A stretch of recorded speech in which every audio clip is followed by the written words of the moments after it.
राम जय जय राम। श्री राम जय जय श्री राम जय जय राम। सज्जनों नमस्कार, भक्ति उदय चैनल में आपका स्वागत है। आज हम आपके लिए सोमवार व्रत कथा लेके आए हैं। सज्जनों, सोमवार का दिन शंकर भगवान को समर्पित होता है। सोमवार के दिन भक्त भोलेनाथ को प्रसन्न करने के लिए विशेष पूजा अर्चना करते हैं। कुछ लोग इस दिन व्रत भी रखते हैं ताकि भगवान शिव की विशेष कृपा प्राप्त की जा सके।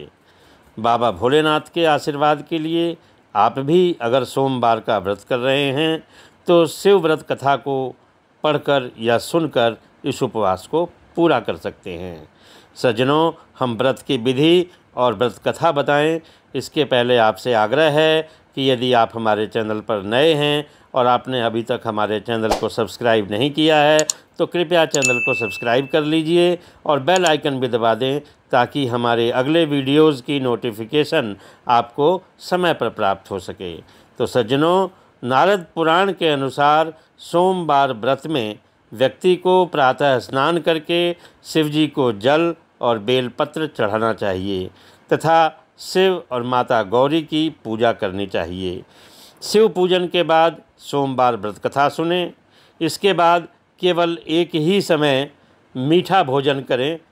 साधारण रूप से सोमवार का जो व्रत है ये दिन के तीसरे पहर तक होता है, मतलब शाम को खाना खाया जा सकता है। यह व्रत कई प्रकार से किया जाता है। प्रति सोमवार व्रत, एक सौम्य प्रदोष व्रत और एक 16 सोमवार का व्रत। तो आइए हम सोमवार व्रत कथा के बारे में आपको बताते हैं। यह कथा है कि एक समय की बात है, किसी नगर में एक साहूकार रहता था। उसके धन धान की कोई कमी नहीं थी, लेकिन उसकी कोई संतान नहीं थी। इसी कारण वह दुखी रहता था।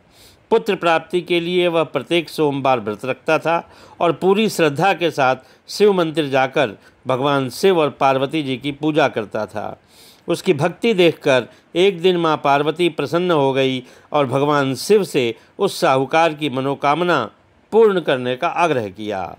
पार्वती जी की इच्छा सुनकर बाबा भोलेनाथ ने कहा कि पार्वती, इस संसार में हर प्राणी को उसके कर्मों का फल मिलता है और जिसके भाग्य में जो है उसे भोगना ही पड़ता है।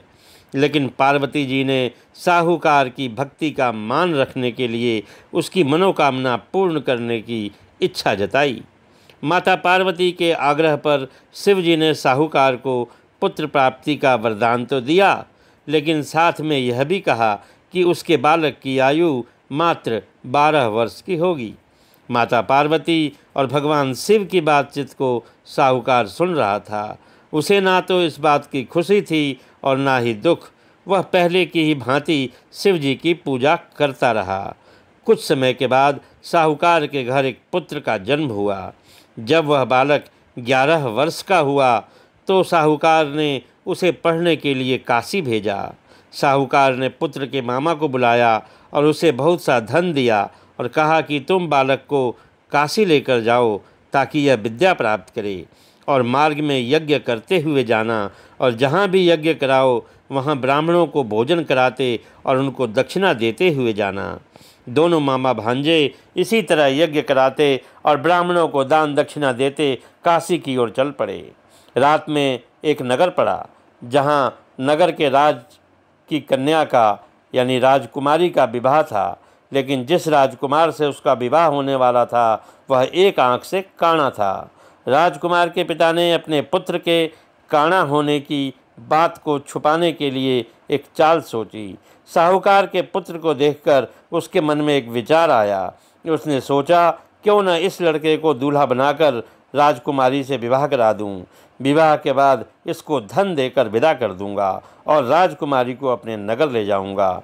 लड़के को दूल्हे के वस्त्र में बिठाकर राजकुमारी से विवाह कर दिया गया, लेकिन साहूकार का पुत्र ईमानदार था। उसे यह बात न्याय संगत नहीं लगी।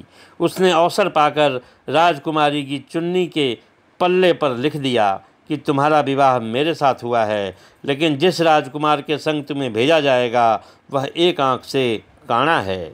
मैं तो काशी पढ़ने जा रहा हूँ। जब राजकुमारी ने चुन्नी पर यह लिखी हुई बात पढ़ी तो उसने अपने माता पिता को यह बात बताई। राजा ने अपनी पुत्री को विदा करने से इनकार कर दिया। बारात वापस चली गई। दूसरी ओर साहूकार का लड़का और उसका मामा काशी पहुँचे और वहाँ जाकर उन्होंने यज्ञ किया। जिस दिन लड़के की आयु 12 साल की हुई उस दिन भी यज्ञ रखा गया था। लड़के ने अपने मामा से कहा, मेरी तबीयत कुछ ठीक नहीं है। मामा ने कहा, तुम अंदर जाकर आराम करो। शिव जी के वरदान अनुसार कुछ ही देर में उस बालक के प्राण निकल गए। मृत भांजे को देखकर उसके मामा ने विलाप शुरू कर दिया। संयोगवश उसी समय बाबा भोलेनाथ और माता पार्वती उधर से जा रहे थे। पार्वती ने भगवान से कहा, स्वामी, मुझे इसके रोने का स्वर सहन नहीं हो रहा, आप इस व्यक्ति के कष्ट को दूर करें। जब शिवजी मृत बालक के पास गए तो बोले, यह तो उसी साहूकार का पुत्र है जिसे मैंने 12 वर्ष की आयु का वरदान दिया था। अब इसकी आयु पूरी हो चुकी है। लेकिन मातृभाव से विभोर माता पार्वती ने कहा कि हे महादेव, आप इस बालक को और आयु देने की कृपा करें, अन्यथा इसके वियोग में इसके माता पिता तड़प तड़प कर मर जाएंगे। माता पार्वती के आग्रह पर भगवान शिव ने उस लड़के को जीवित होने का वरदान दिया। शिव जी की कृपा से वह लड़का जीवित हो गया। शिक्षा समाप्त करके लड़का अपने मामा के साथ अपने नगर की ओर चल दिया। दोनों चलते हुए उसी नगर में पहुँचे जहाँ उसका विवाह हुआ था। उस नगर में भी उन्होंने यज्ञ का आयोजन किया। उस लड़के के ससुर ने अर्थात वहाँ के राजा ने उसे पहचान लिया और महल में ले जाकर उसकी खातिरदारी की और अपनी पुत्री को विदा किया। इधर साहूकार और उसकी पत्नी भूखे प्यासे अपने बेटे की प्रतीक्षा कर रहे थे। उन्होंने प्रतिज्ञा कर रखी थी कि यदि उन्हें अपने बेटे की मृत्यु का समाचार मिला तो वह भी प्राण त्याग देंगे, परंतु अपने बेटे को जीवित देख करके बेहद प्रसन्न हुए। उसी रात भगवान शिव ने व्यापारी को स्वप्न में कहा, हे श्रेष्ठी, मैंने तेरे सोमवार के व्रत करने और व्रत कथा सुनने से प्रसन्न होकर तेरे पुत्र को लंबी आयु प्रदान की है।